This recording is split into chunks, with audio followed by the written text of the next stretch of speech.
Hello once again and welcome to the video.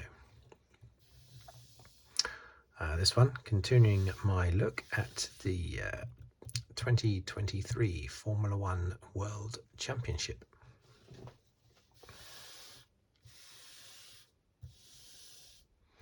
Just from a fan's perspective, no detailed serious analysis, just from someone who's been a fan for many decades.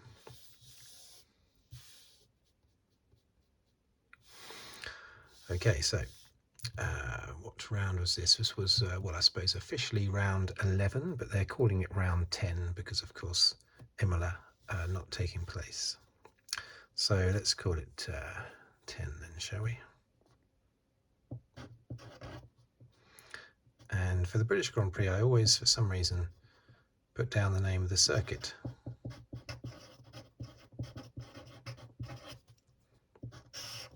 Instead of Britain, I put down Silverstone. Don't know why that is. It's a bit like Wimbledon in tennis. Really, that should be the British Open, but everyone calls it Wimbledon.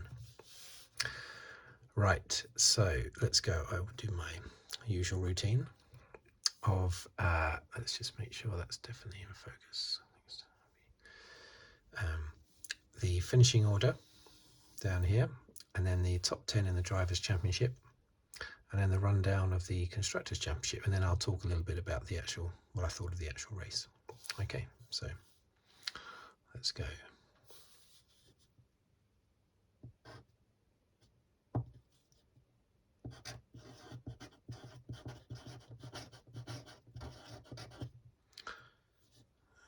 Verstappen.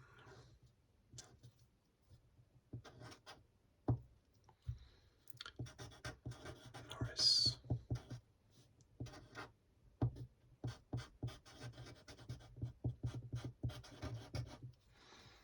Hamilton. Let's get focus.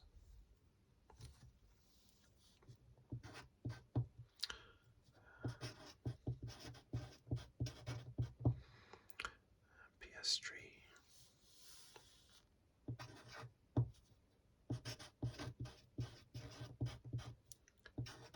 Russell. Perez. Alonso.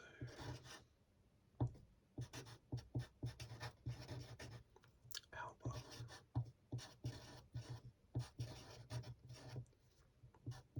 Leclerc. Sainz.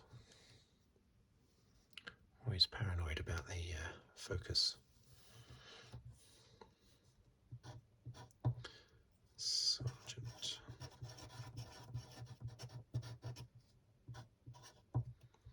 Bottas. 13th. Welcome back. 14. Stroll.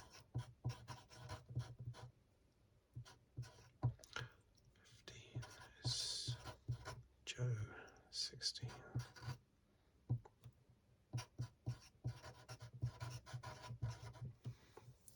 Tsunoda.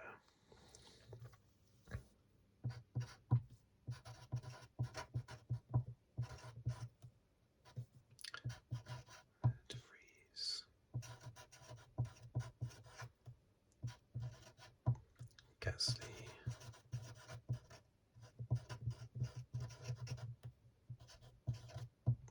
Magnussen. And Ocon. Okay. So top 10 rundown in the Drivers' Championship.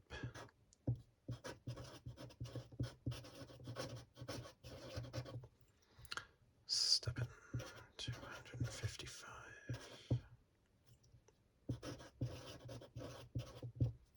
Perez 156.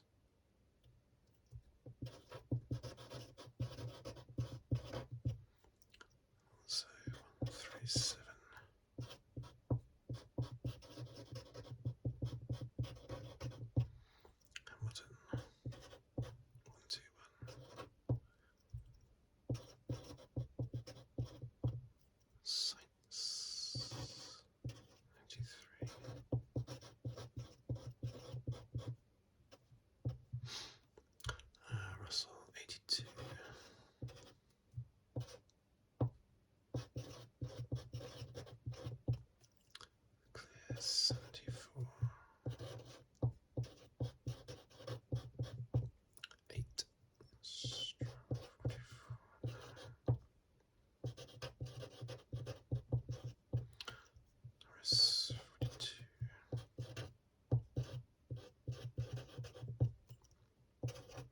31. Okay. The rundown of the Constructors' Championship.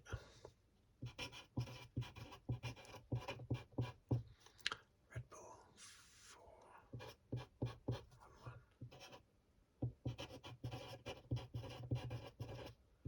Mercedes 203.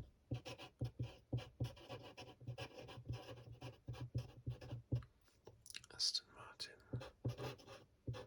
8-1.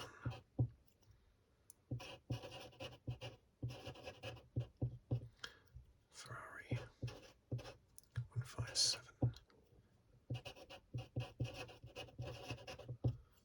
McLaren 59.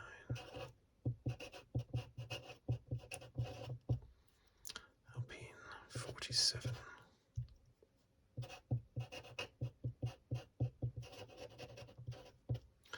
Williams 11. Focus 8th. Haas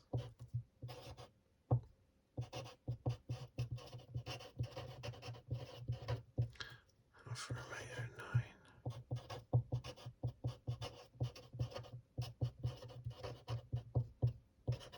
AlphaTauri 2. Terrible that. Okay. So, what a good race that was. I loved it. Everything about it. The rain didn't pour down, which was great. I didn't go to the Grand Prix. I haven't been to the British Grand Prix since 2008. I have been to 15 British Grand Prix, all at Silverstone, between 1988 and 2008, but I haven't been since. And at the moment, the prices are so extreme, I can't bring myself to fork out that much money. It's bonkers. When I last went in 2008, a grandstand ticket was £240 for 3 days. Expensive, but I thought that's okay for what it is. But now it's, I don't know what it's about £600 or something, is it, for one ticket over 3 days? And if I take, if wife and 2 kids go as well, then it'd be cheaper just to go to Greece for a week or something. It's crazy. But I do want my kids to experience it, so I will take them at some point. But at the moment, the price is unbelievable. I suppose they're only going to go up. Prices only ever go up, don't they? Maybe they plateau and they sort of they stay the same, but it's very rare that prices with anything actually go down.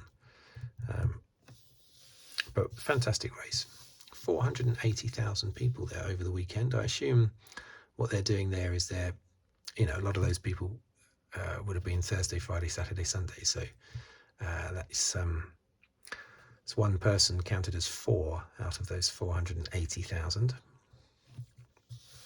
But still, that's very impressive, because it was a number of years ago that they capped the amount of people that could be there on race day to it used to be 90,000. I think they increased it a little bit.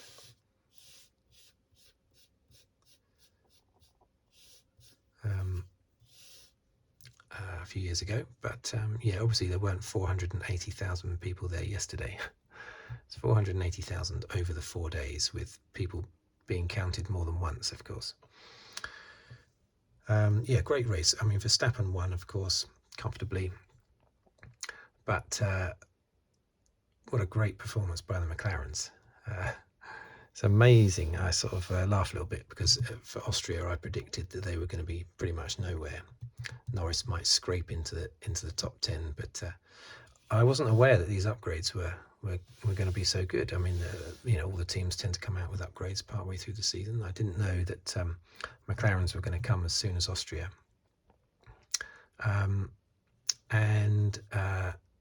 Yeah, they're just working fantastically well. Normally upgrades work to a certain extent, but only to a certain extent, or they don't work at all. Whereas these upgrades, for the last 2 races anyway, have worked fantastically well. And the Redbull Ring and Silverstone are not identical circuits. Silverstone's a much faster circuit, so for McLaren to be very good on both circuits bodes very well for the future. fantastic.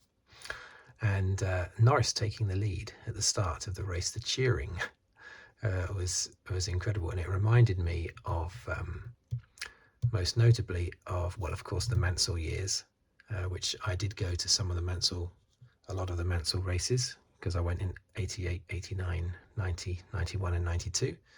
I went to those races, so I saw Mansell win in 91 and 92, and I saw him come second in 88 and 89. So I'm used to that cheering, but it specifically reminded me of the sprint race, the F2 sprint race. Well, I think it was GP2 back then, the GP2 sprint race from 2006, where there was more interest in the sprint race than there was in the actual Grand Prix, and that's because of Lewis Hamilton. Of course, he was setting the world on fire in GP2, and everyone was excited about Hamilton. I was certainly more excited about the two F2 races, especially the sprint race, because he was 8th on the grid, having won the feature race on the Saturday. I was more excited about that race than I was about the Grand Prix. But the cheering from that race, where I went to that Grand Prix 2006. I was reminded of that, looking at hearing the cheering from the crowd on the TV when Norris took the lead. Fantastic stuff, and he didn't have a bad start for once, which was great. Superb performance. And it should have been, of course, a McLaren 1-2 with Norris and Piastri. But the safety car put pay to that. Caused a lot of chaos, the safety car. The Ferraris suffered, Leclerc and Sainz, because Leclerc came in super early for some reason for hard tyres, not his choice apparently. And Sainz came in about 10 laps later, but it was still before the safety car and way before everybody else stops. It's weird. I mean, Leclerc stopped on lap 16. Everyone else stopped under the safety car, which was sort of around about lap 30, was it? Something like that. And they were all on mediums, all those cars, apart from Russell, who was on softs. So very, very strange. Russell didn't stop until the safety car, and he was on softs. And they brought Leclerc in on lap 16. He was on mediums.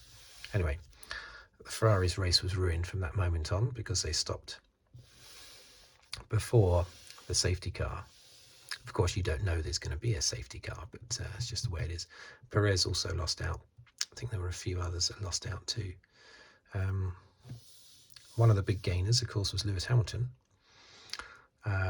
He had a little off at the beginning of the race, didn't he? A little went wide a little bit, lost a couple of places. So after a couple of corners, he was in ninth place from his 7th grid start.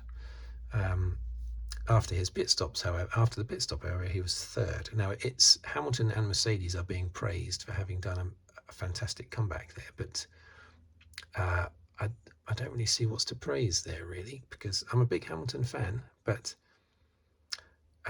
he just benefited over the safety car, didn't he? That got him ahead of Piastri and the 2 Ferraris and also Russell.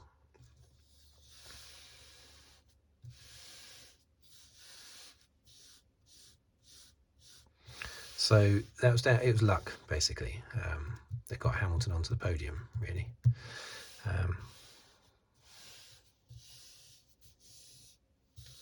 And very unfortunate for Piastri, because Piastri he's got the upgrades that Norris had in Austria, but he does not have the extra little upgrades that came with Silverstone. Norris has got those, Piastri doesn't. And yet Piastri was keeping Norris very honest, as they say. In the early part of the race, he was keeping Norris within a second. And he was never far behind Norris, something that Norris acknowledged after the race. Piastri was never far behind. So Piastri has suddenly come alive now that he's got a car that can actually do something. His incredible talent has now been released. I think I said 1 or 2 races ago that I was worried that Piastri was going to just lose his mojo and just sort of fall away like Stoffel van Dorn did. If you don't have a competitive car, you can just, get depressed and fade away. And I'm sure if Van Dorn had had a competitive car when he came into Formula One, he would have been fantastic, because he was fantastic in all the lower formula.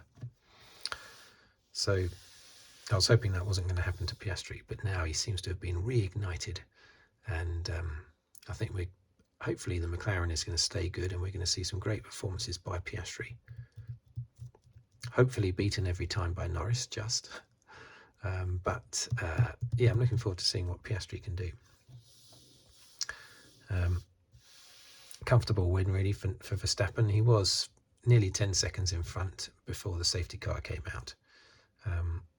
Norris kept Verstappen honest in the latter sort of 10 laps, mainly because Norris had more stable tyres. Verstappen was struggling on his softs that he had changed onto. After the safety car, we had Verstappen on softs, we had Norris on hards, and we had Hamilton on softs. I'm assuming Piastri was on hards, but I'm not entirely certain.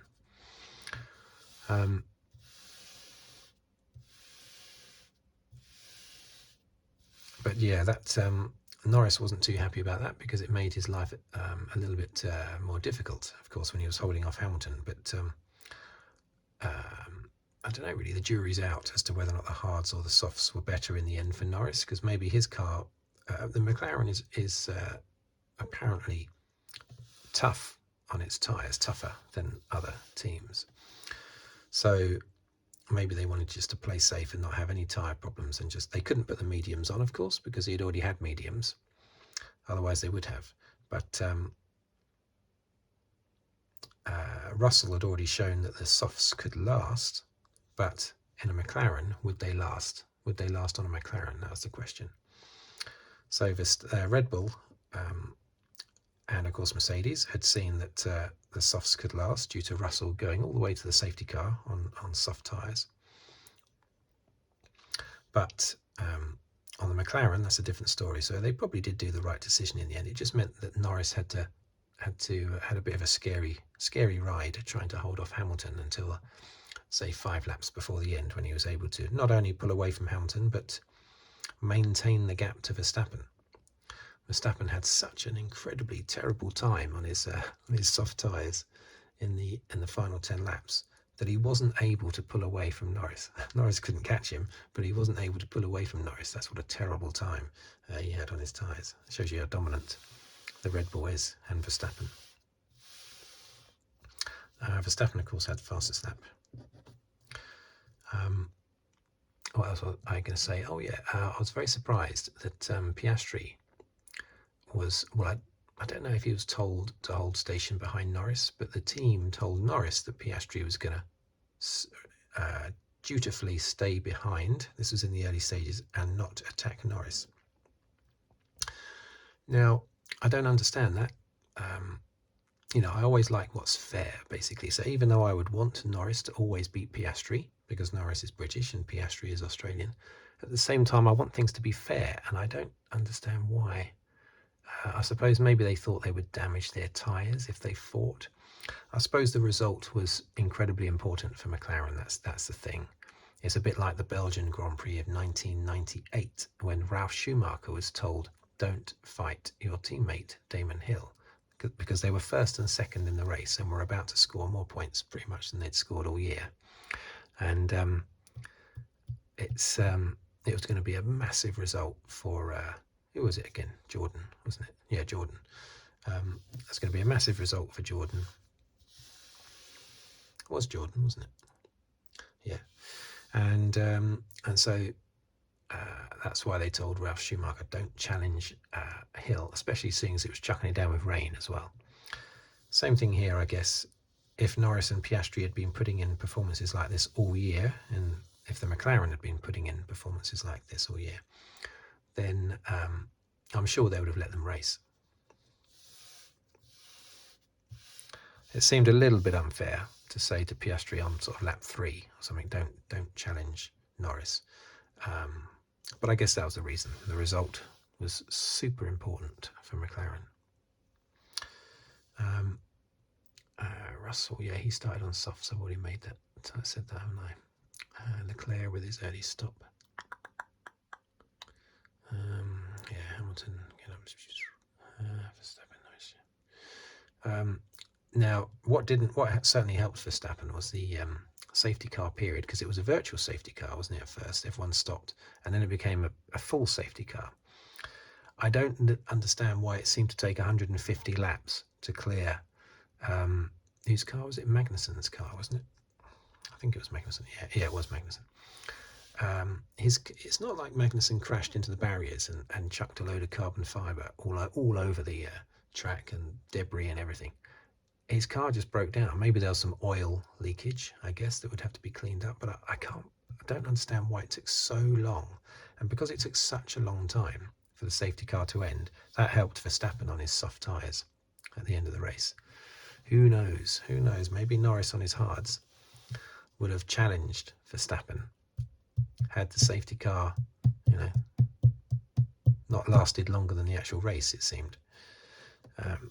That just seemed bonkers. I don't understand why it was so long.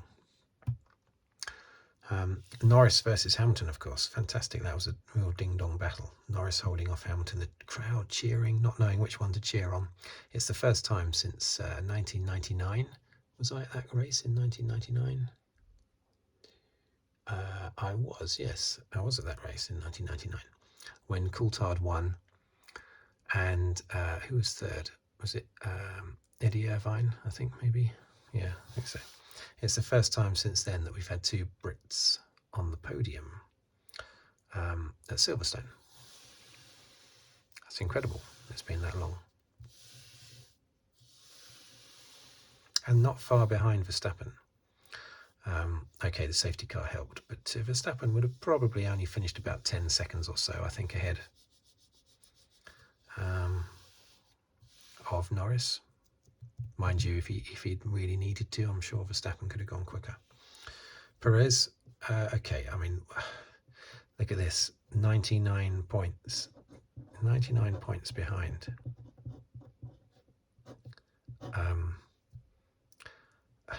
In his post-race interview, they sort of like congratulated him a little bit and said, oh, from 15th up to 6th, despite the fact that you lost out during the safety car pit stops.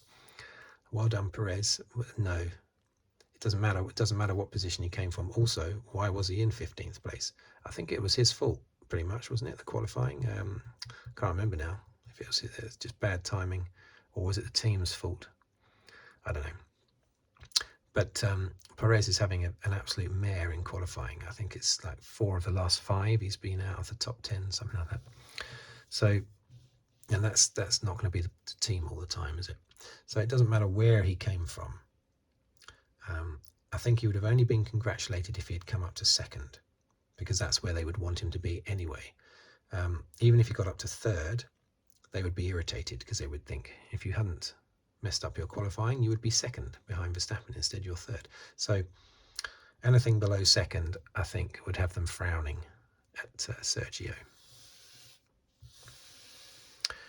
And it's so sad, isn't it? Because not sad, but it's unfortunate, because it's a little bit like Eddie Irvine in the Ferrari when he was Schumacher's teammate, and Barrichello when he was Schumacher's teammate in Ferrari, Bottas when he was Hamilton's teammate in Mercedes, Berger's when Berger was Senna's teammate in the McLaren. You get these good drivers who impress in the slightly lesser teams, like Berger impressing massively in the Benetton and in the Ferrari, and then they go up against a teammate that is so dominant that basically I don't know, it's like they're inconsequential. Everyone talks about what Alonso can do, what Hamilton can do, what Russell can do, what Sainz can do, what Leclerc can do, what Norris can do. No one says, well, what can Perez do? He's just it's like he's an add-on to Verstappen. It's almost like that. He wasn't like that at the beginning of the year because he won a couple of races, but you know, he's just going to disappear into obscurity unless he either leaves the team or performs better, basically. But he's up against Verstappen, you know. Even if he's finishing second every race, that's great, and the team will love that. But it's not great for him. But he's not even doing that at the moment. So seriously under threat still from Alonso and Hamilton. So Perez, yeah, unfortunately he's suffering in the same way that those other drivers did that I mentioned. It's just he stands out for being in black and white. Everybody else is in colour. Perez is in black and white. And it wouldn't matter if he finished every race in second place either. So who else have we got down here? Oh, the Williams, of course. Fantastic. The Williams was so fast. Qualifying was fantastic. And the race, taking on the Ferraris, Albon overtook, was it Leclerc or Sainz? I can't remember, in a good overtaking manoeuvre. And he held off Leclerc at the end. Great performance from Albon. I'm going to give him a little tick in my red pen, as if I'm marking his homework. That's fantastic. And Sargent as well. And I'll tell you what, I'm going to tick Sargent because he was fast all weekend long as well. It's just unfortunate for him. Albon's just inside the points, Sargent just outside the points, with just the two Ferraris in between. Very good performance by Sargent, I think. Bottas, he was he had his qualifying messed up because they didn't put enough fuel in his car, which means he didn't have enough fuel for the fuel sample after qualifying, which meant he had to start right at the back of the grid. And of course, what happened to Joe? I don't know what happened to Joe really, but the Alfa Romeo is in a terrible state at the moment, as is of course the Alfa Tauri. Tsunoda and De Vries, who basically finished last and second last because of the 3 retirements down here. So I don't know what's going on with Alfa Tauri. 2 points, look, 2 points, and they won the Italian Grand Prix just 2 years ago in 2021, so less than 2 years ago. Terrible. Haas, dearie me, so unfortunate for Haas. Magnussen, apparently that's his second engine. They replaced his older engine with a new engine this weekend, and then that one failed in the race. And Hulkenberg, well, 13th. That's not going to make Gunther Steiner smile at all. Yet another 13th, 14th, 15th position. Means nothing. Stroll, of course, he had his problems with, namely with Gasly. I think he was right not to get a penalty when he overtook Gasly because Gasly didn't give him any room, basically. So they were right not to give him a penalty. But then, of course, Stroll was definitely in the wrong when he collided with Gasly later and took Gasly out, just to add to Alpine's woes at the moment. What race did they have a podium at? Was that Monaco? They had a podium with Ocon? I can't remember. I think it was. But yeah, Alpine, they've still got 47 points, but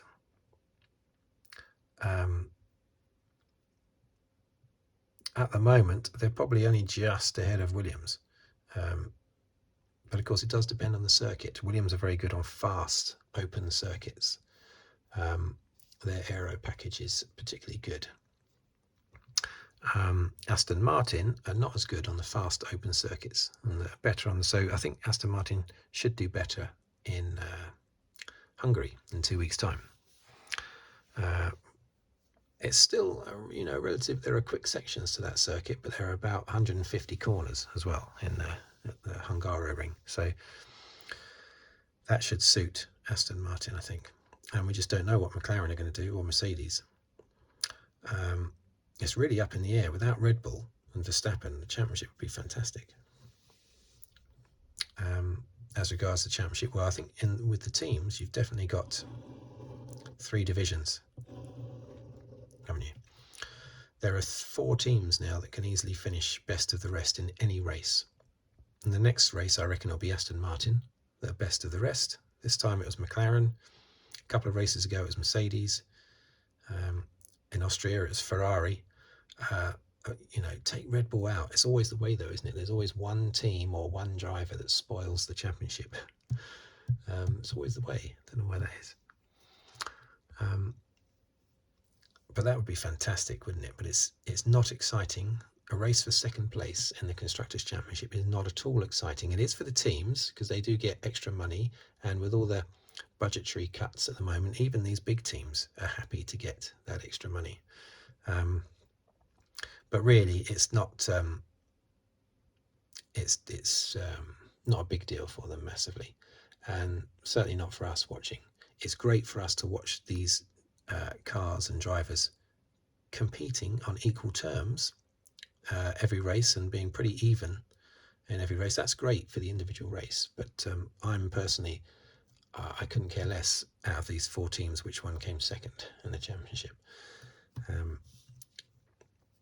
But as I say, the individual teams would, especially Aston Martin, okay, especially them. And of course down here it's even more important, just going up 1 place in the order, because these teams tend to have less money, and Alpine obviously I suppose quite well off, but it's extremely important, like for Williams now to be 7th, because they've got I think they've got a 6th and an 8th, whereas Haas just have a 6th, something like that, and then a few tenths. So that's why Williams are ahead of Haas. But that is a big deal for Williams to be 7th as opposed to being down in 10th spot. Big deal, that is. That's very good. Let's see if they can catch Alpine by the end of the year. You never know. But I don't think so. Alpine, again, a bit like Aston Martin, are strong in some races, weak in others. Although Aston Martin, of course, have been strong in every one of the earlier races. But now, with more competition around them, now it depends on the circuit whether or not they're quick or not. And I think that'll be the case with Alpine. So maybe Alpine will be super quick. In Hungary, I mean, it was Ocon in the Alpine that won the Hungarian Grand Prix 2 years ago, wasn't it? 2021. Alfa Romeo, terrible. Alpha Tauri, dearie me, what's going on there? With all the Red Bull resources as well. So, championship-wise, we've got Norris. He's now gone ahead of Ocon.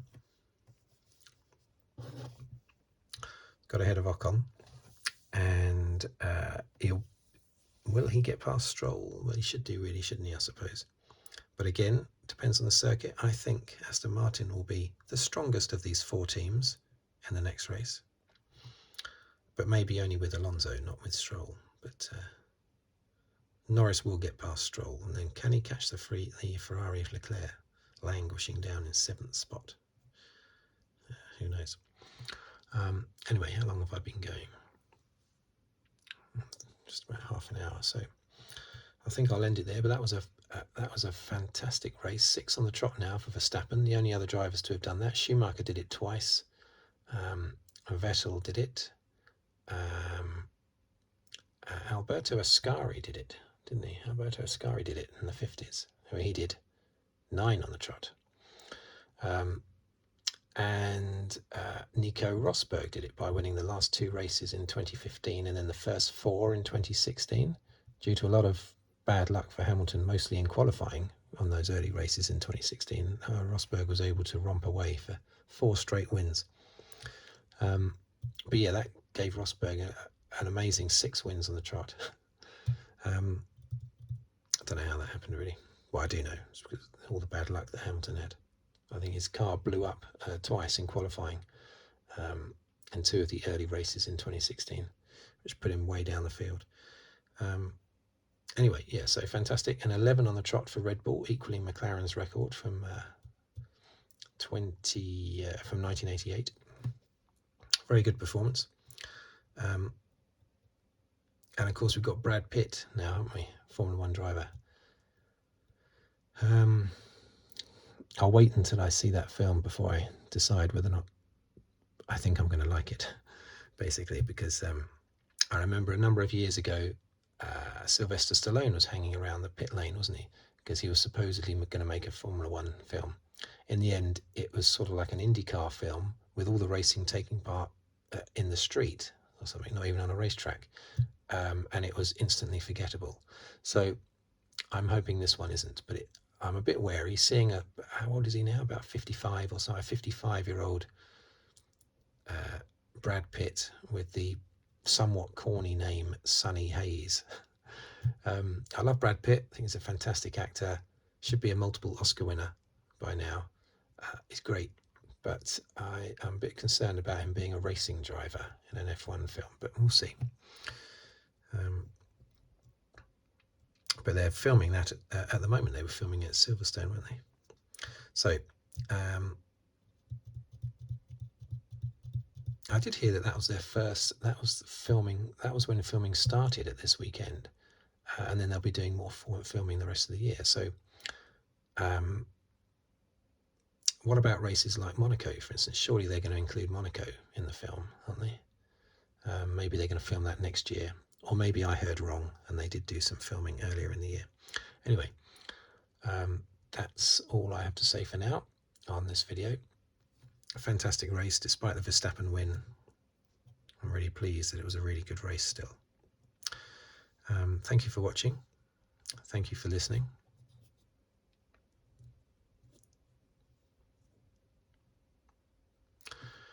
Don't know why I did that. And if you'd like to subscribe, please do so, and or comment, and or comment, and like the video if you wish. And I'll see you on the very next video, I hope. Thank you very much, and goodbye for now.